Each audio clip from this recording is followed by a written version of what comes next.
Can you actually talk to God at Burning Man? What about shaving decades off your biological age? Lots has been said about the iconic festival in the desert over the years, and some of the craziest things might actually be true.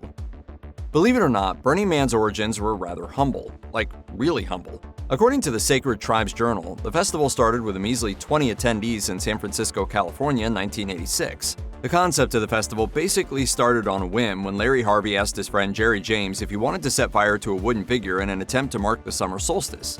As James recalled many years later, he didn't really get it at first. Somehow I couldn't understand why he would want to do this or what it could possibly mean or what benefit there could be. Interestingly, Harvey was inspired by Mary Grauberger, an artist who would create sculptures and burn them. According to the Washington Post, Harvey was really moved by the fact that others joined him at the location and that they wholeheartedly supported the event. The enterprising Harvey ended up repeating the event the following year, which eventually led to the inception of Burning Man as we know it today. After the first get-together, the event continued to become popular. In fact, by the time the fourth year rolled around, the festival was so popular that cops decided to pay a visit and interrupt the event. At that point, the wooden figure was massive, around 40 feet tall at least. Harvey and his pals weren't discouraged in the least and simply decided to change their location in order to continue with what they had planned. They went directly to the Black Rock Desert in Reno, Nevada, accompanied by a group called the Cacophonist Society. They continued the event in the middle of the desert and even ended up carrying out their signature burning ritual, coupled with other shenanigans, like racing in the desert at crazy speeds. Things were about to get crazier with the subsequent editions of the festival. You might not know that Burning Man offers a rare opportunity for attendees to remember their loved ones by visiting a temple at the festival. You can pen a letter to someone you're grieving for and leave a message. It's recommended that you allow yourself time to mourn at the festival and write how you really feel instead of trying to do something beforehand. There's no pressure though, since there are no actual rules for the ritual. It's acceptable to come up with a letter for yourself, to no one in particular, or anything else that catches your fancy. A description on the Burning Man site explains it best. Those who participate in this tradition often find that it works as a spiritual cleansing, a liberator of the mind, and a psychological release. What is for certain is that the temple always stirs awe and inspiration. Perhaps unsurprisingly, the temple is set on fire during the course of the festival, something that many find incredibly touching and life-changing. Burning Man has a list of 10 principles that its loyalists tend to follow religiously. These include ideas like embracing the concept of giving gifts to other attendees at the event. I think it contributes to this idea that Burning Man is just one great big giant playground. It's an unconditional act that's performed without any expectations. Additionally, the festival has a strict policy that rejects commercialization. Furthermore, Burning Man doesn't rely on things like advertising. As far as the festival is concerned, it's crucial to keep the true essence and spirit of Burning Man alive. So the event relies heavily on its people and the sense of community they carry with them to keep the fire burning. Participants are also heavily encouraged to respect rules and not violate any laws while attending the festival. Another principle is dedicated to the environment and the importance of safeguarding its beauty. As the site explains, our community respects the environment. We are committed to leaving no physical trace of our activities wherever we gather. It's also important for attendees to try and leave the area as clean and spotless as possible after the festival is over. Diversity has long been a big part of Burning Man. In fact, according to one of its 10 principles, participants from varied backgrounds are encouraged to attend. A statement from the festival reads, "Anyone may be part of Burning Man. We welcome and respect the stranger. No prerequisites exist for participation in our community." This ideology runs somewhat counter to the common idea many people conjure up when festivals are mentioned these days, which is that they are most often populated by young adults in their 20s. However, a study by YouGov shows that people aged 30 to 44 are actually the largest festival-going group. Despite good intentions, Burning Man has been unable to ward off accusations that it has strayed away from what it originally stood for.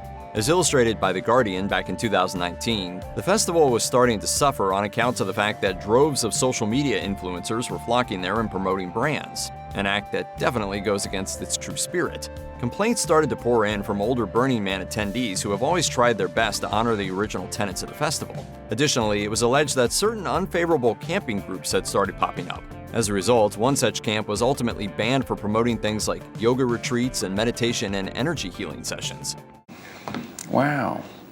In response to the crackdown, Burning Man's CEO Marion Goodell said, "Burning Man strives to stand in technicolor contrast to the typical consumerist, status-driven, brand-saturated, optimized for your convenience world." She added that the team truly believes in the festival's original spirit and what it stands for, implying that the organization wouldn't ignore future transgressions. Burning Man has received a lot of attention from tech companies. For instance, entrepreneur Shane Metcalf decided to reimburse his employees for the ticket expenses in 2019, according to the Los Angeles Times.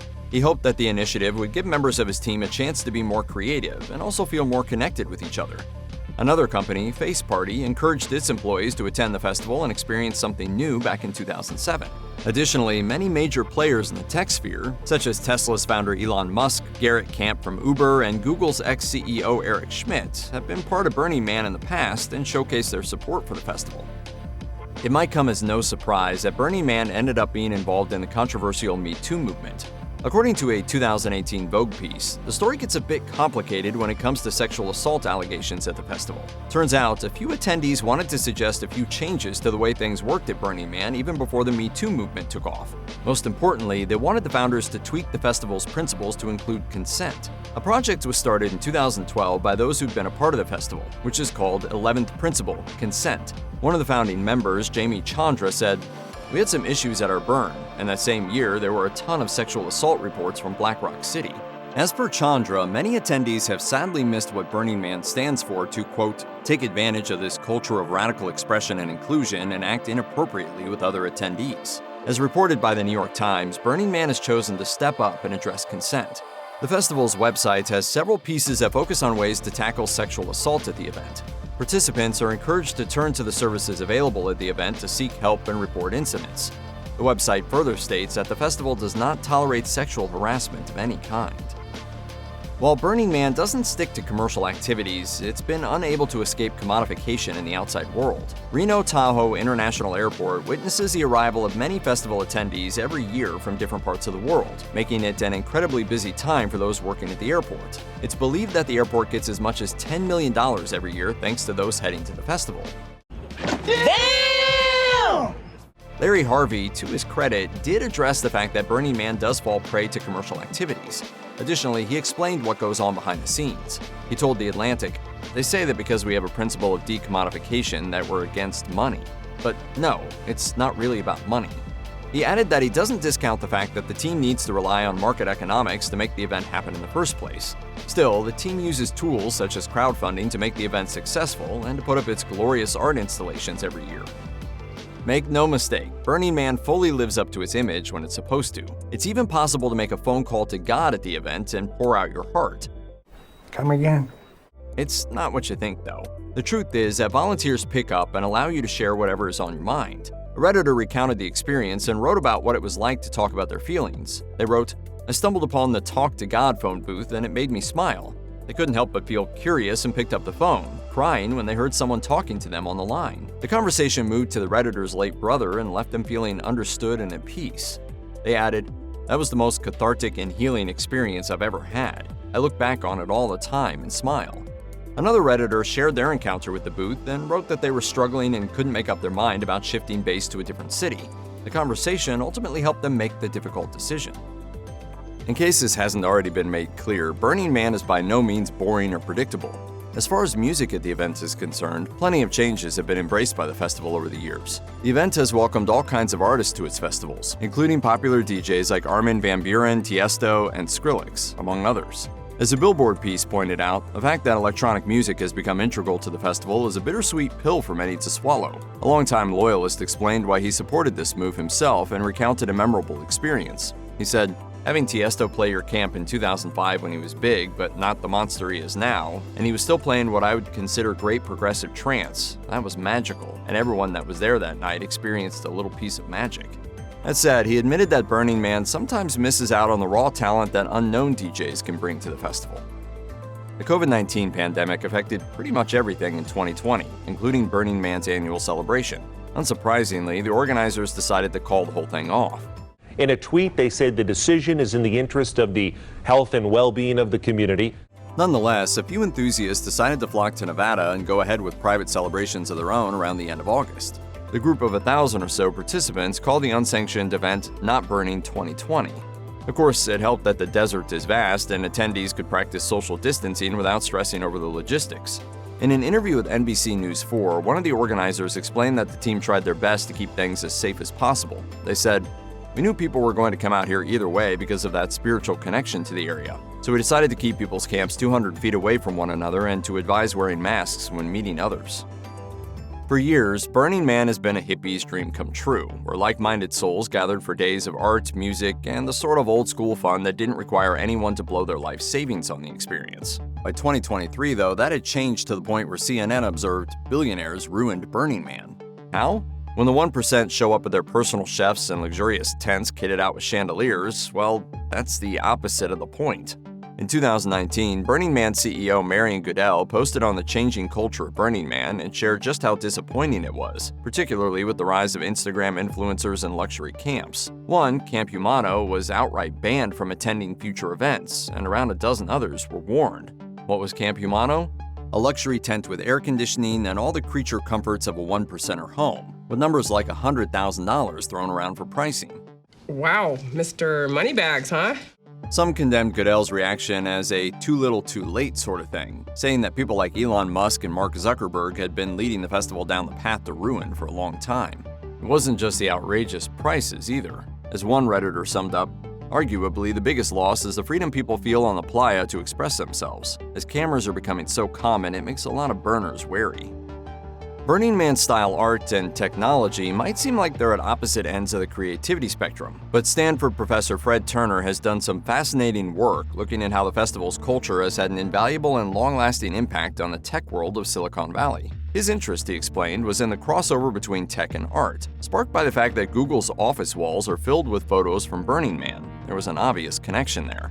The connection was actually pretty straightforward, and Turner says that the anything-goes outside-the-box collaborative creativity that's fostered in Burning Man projects is precisely what Silicon Valley tapped into to create the technology that exists today.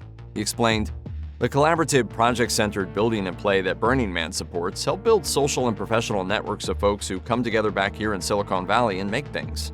There were a few more layers to it, too.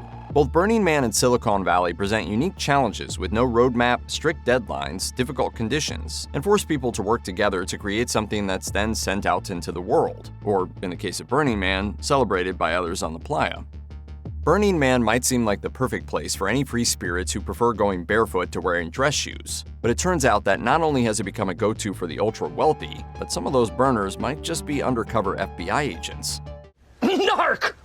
That's what Muckrock discovered after filing a Freedom of Information Act request in 2012 and subsequently gaining access to heavily redacted documents. The documents outline the Bureau's initial thoughts for investigating the festival, including their greatest concerns, which are crowd control issues and use of illegal drugs by the participants.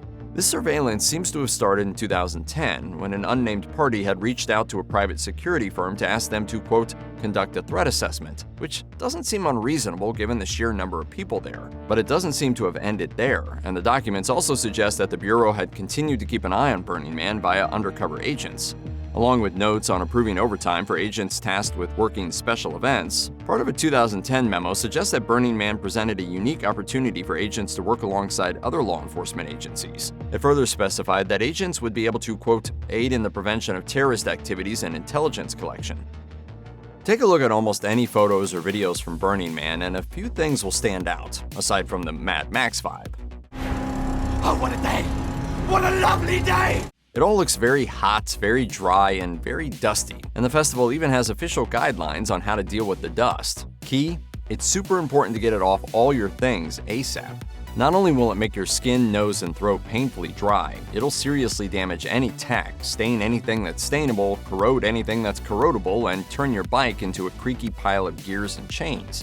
And then there's playa foot, which is a condition that essentially leaves chemical burns on revelers' feet. Vinegar is apparently one of the only things that'll really neutralize it, so what gives? The entire area that's turned into Burning Man every year actually has a very cool history and goes back 2.5 million years. It was originally a lake, but then this ancient mammoth stomping ground dried up somewhere around 11,700 years ago and left dust that's so alkaline it's damaging. But there's good news. The Reno Gazette-Journal spoke with Northern Nevada Medical Group pulmonary specialist Dr. Aleem Surani, who confirmed that breathing the dust for the few days of Burning Man wouldn't likely cause any long-term problems. That said, those masks aren't just for looks, and anyone with pre-existing conditions should take extra precautions. With a complete lack of fancy hotels, car rentals, and restaurants, it might seem like Burning Man would be a great affordable trip. Just grab some camping gear and go, right? it's not that simple anymore. And in 2023, SFGate took a look at just how much it would cost to attend, for a normal person that is. They stress that Burning Man actually does start with hotels, car rentals, and restaurants, judging by the approximately $60 million that out-of-towners invest into the local economy each and every year. Ticket prices depend on how they're purchased and range anywhere from $575 to $2,750. That's a given, along with the $150 parking fee. Most burners will also be forking over some cash to carve out a niche for their campsite, and that varies wildly. Some places are free, whereas some will set you back as much as $5,000. How much a burner spends on their gear varies too, with many saying that their spending is comfortably in the few $1,000s range, adding in bike purchase or rental, transportation to and from the nearest city, which is 120 miles away, and post-festival cleanup. The BBC interviewed a few people who had gone and found that while one got away with spending a relatively small $1,500 for her trip, others hovered in the $4,000 to $8,000 range. That can easily hit the $10,000 mark. So it goes without saying that if you're hoping to experience a festival with a plethora of creature comforts and conveniences, you might have to adopt a Jordan Belfort sort of mentality when it comes to your hard-earned money. What I call them? Fun coupons. See that? A fun coupon. The concept of biological age is pretty interesting stuff. It's basically the idea that everyone ages independently of the calendar, depending on factors such as genetics and lifestyle. GQ interviewed tech guru Brian Johnson, who sold his business for millions and turned to work on prolonging his life. According to him, years of effort have given him the heart health of someone 10 years younger than his 45-year calendar age. Getting there isn't easy and is a job in itself. Mainstream medical research has confirmed that biological age is a thing, and here's where Burning Man comes in. Inside Tracker is a biometrics tracker that measures the impact that your choices, from food to sleep schedule, have on the efficiency and health of your body. In 2021, Aaron Sharoni used their inner age algorithm to estimate her biological age before and after Burning Man, and maybe Brian Johnson should stay away from this particular festival. Her biological age increased by a whopping 21 years during her time at Burning Man, and when she broke things down by the numbers, she found that elements like the extreme temperatures and lack of humidity had drastically impacted things like her glucose, cortisol, and iron levels. She was also in a pretty bad bike accident that didn't help, but her takeaway? She said, "You have one life to live, and enjoying it is as critical as anything else." In 2007, Burning Man's iconic Burning Man effigy was the target of a little pre-burn arson. The Reno Gazette-Journal says that people had always been trying to set it on fire ahead of schedule because people are people and fire is neat. But Paul Addis was arrested, convicted, and released on parole after serving 2 of his 4-year sentence. In a 2007 interview with Wired, Addis said that although he couldn't take credit for the early burn because his court case was still in progress, he did say that he understood the motivation behind it. He said that originally, Burning Man was filled with, quote, "a lot of people who were very interested in making sure the future of America was better than the past." That, he said, ended when Burning Man fell into financial difficulties and sacrificed idealism for cash. He lamented, "Burning Man doesn't accomplish anything anymore. What do we get out of Burning Man? Nothing." Tragically, this wasn't the end of his story. In 2008, Addis was given court-ordered counseling after carrying a backpack of fireworks into a San Francisco church. A few years later, SFGate reported that he had died by suicide. Taking the overarching ethos of Burning Man into account, you'd think that the festival is, at least on some level, eco-friendly, right? According to The Wire, it's anything but. Yep, in spite of entire camps based around sustainability, composting, and vegan food, a 2023 investigation found that most of Burning Man was anything but sustainable. Instead, it was populated by RVs burning gasoline in a big way, and there was also the biggest power drain of all, air conditioning. At the time, there was only a single solar-powered camp, and they could only do it because they had $200,000 of equipment. They were the exception, and the bottom line was that the average carbon footprint of a single burner was twice what an average American put out. Those behind Burning Man say that they're trying to swing things back towards sustainability, but are they really? In 2023, the Washington Post reported on an interesting lawsuit filed by the Burning Man Project. They were suing to stop a geothermal project from going ahead, claiming it would negatively impact nearby hot springs, although the project was part of the government's clean energy initiatives. A crucial part of the Burning Man ethos has always been leave no trace. I think leave no trace to me, expand on that, is just picking up after yourself.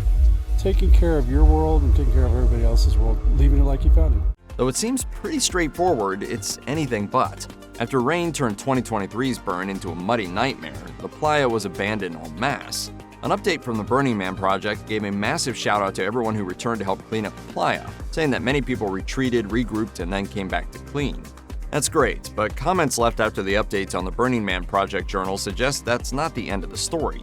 One read, "Yep, your trash is all scattered in Fernley, Fallon, and Reno. Totally disgusting."